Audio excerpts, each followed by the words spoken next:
결론부터 말씀을 드리면 오늘 얘기는 마케팅 얘기가 아닙니다. 마케팅에서 성과가 나올 수밖에 없는 필수 기본 전제 조건들에 대한 이야기예요. 병원 간 경쟁이 너무 치열하다 보니까 원장님들 엄청난 고정 지출비를 빼고 나면 원장님 인건비까지는 꿈도 못 꾸시는 상황을 경험하시는 분들이 정말 많아지셨습니다. 그러다 보니 마케팅에 의지하실 수밖에 없게 되고 매달 몇백만 원은 어쩔 수 없이 돈을 쓰게 되시죠. 그런데 여기서 대부분의 원장님들이 같은 생각을 하실 수 있어요. 돈을 쓰면 어느 정도 해결은 될 거다라고요. 마케팅이 분명 필요한 건 맞습니다. 그런데 주객이 전도됐어요. 순서가 바뀌었다는 뜻입니다. 맹목적으로 마케팅을 하시는 게 아니라 마케팅을 해야 할 것을 철저하게 준비하셔야 돼요.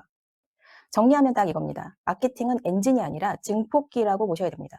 이런 맥을 빨리 잡고 가셔야지 그렇지 않으면 엄청난 고정비는 줄지 않고요. 마케팅비는 효율이 떨어지는 구조로 굳어지게 돼 있습니다. 그래서 오늘 주제인 우리 병원이 이 출혈 경쟁에서 무조건 살아남을 수밖에 없는 이 두 가지를 공개를 할 텐데요. 첫 번째는 원장님 스스로에 대한 본질을 더 강화하셔야 됩니다. 세상에서 유일하다시피 조직의 대표의 실력으로 매출이 좌우되는 게 의료 서비스예요.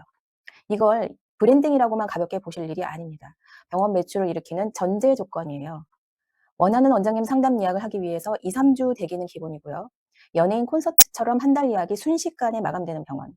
지방은 물론이고 해외에서도 굳이 시간과 비용을 들여서 예약을 원하는 이런 병원들의 공통점은요. 오로지 딱 하나, 원장님의 실력입니다.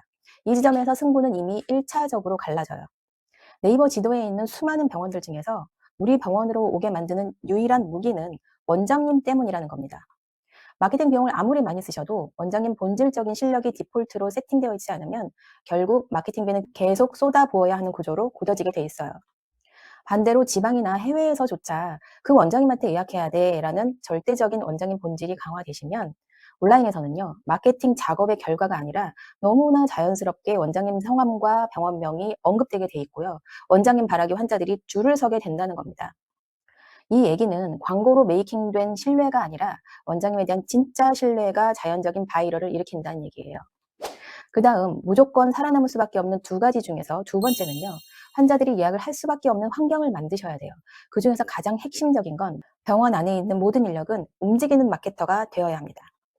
여기서 많은 원장님들이 약간 회의적으로 생각하실 수도 있습니다. 이 점이 바로 매출을 갈라놓는 두 번째 포인트가 돼요. 어떤 부서를 막론하고요. 행정 직원이든 환경미화 여사님, 병원 사모님까지도 모두 포함해서 병원 내 모든 인력은요. 우리 병원의 모델이자 광고판 역할을 해야 됩니다. 친절의 문제가 아니고요. 온라인에서부터 오프라인 병원까지 일관된 메시지의 고객 경험이 정말 중요합니다. 고객은 우리 병원의 평균적인 모습이 아니라 최저점을 너무나도 확실하게 기억한다는 걸 잊지 마셔야 돼요. 그리고 또 한 가지 잊지 마셔야 할 건 직원 간의 업무 스킬과 역량 차이를 확실하게 줄여놓으셔야 됩니다. 고객이 언제 누구에게 문의를 해도 고객이 느끼는 만족도는 차이가 없어야 된다는 게 정말 중요해요. 원장님을 중심으로 모든 직원들이 누가 하더라도 같은 결과가 나오도록 시스템화한다는 것이 핵심입니다. 이게 제대로 작동되는 병원의 고객은요. 다른 병원과 다르게 느낄 수밖에 없고요. 그런 고객은 원장님 실력에 대한 확신만 심어주는 상담만 해도 결제를 안 할 수가 없습니다. 혹시 너무 원론적이고 이론적인 얘기라고 생각되시나요? 그런데 그동안 이러저러한 이유로 계속 미뤄오셨고 우선순위에서 계속 제외되면서 항상 나중에 하고 싶으셨던 그 문제를 이제는 문제 해결의 중심으로 가져오셔야 됩니다.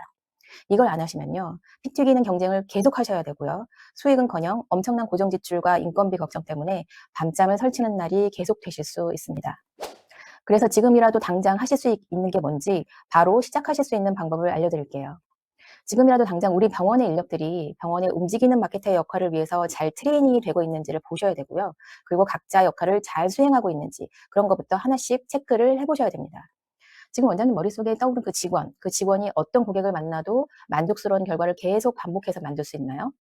아마 부족함이 적지 않게 보이실 거예요.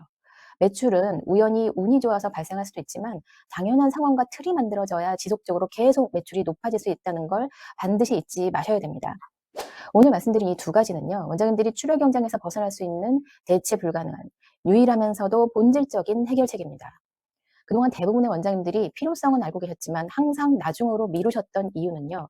시간이 오래 걸릴 것 같고 귀찮고 어렵다고 생각하셨기 때문이에요. 그런데 정말 아이러니하게도요. 대부분의 병원이 귀찮아서 안 하는 그걸 기회로 뒤집을 수 있다는 게 정말 중요합니다. 개원을 하신 원장님들은요, 확장 이전에 대한 계획은 다 있으실 거예요. 저는 오랫동안 여러 원장님들께서 확장 이전하시는 모습을 많이 봐왔습니다. 은행 대출 비율이 절대적으로 높은 상태로 확장 이전을 하신 분도 계셨고요. 성공적인 수익으로 화려하게 확장 이전을 하셨던 분도 계셨습니다. 지금의 병원 간의 출혈 경쟁을 하지 않으면서도 안정적으로 병원을 운영하시는 원장님들은요, 어떤 상황에서도 흔들리지 않는 매출 구조를 갖추셨어요.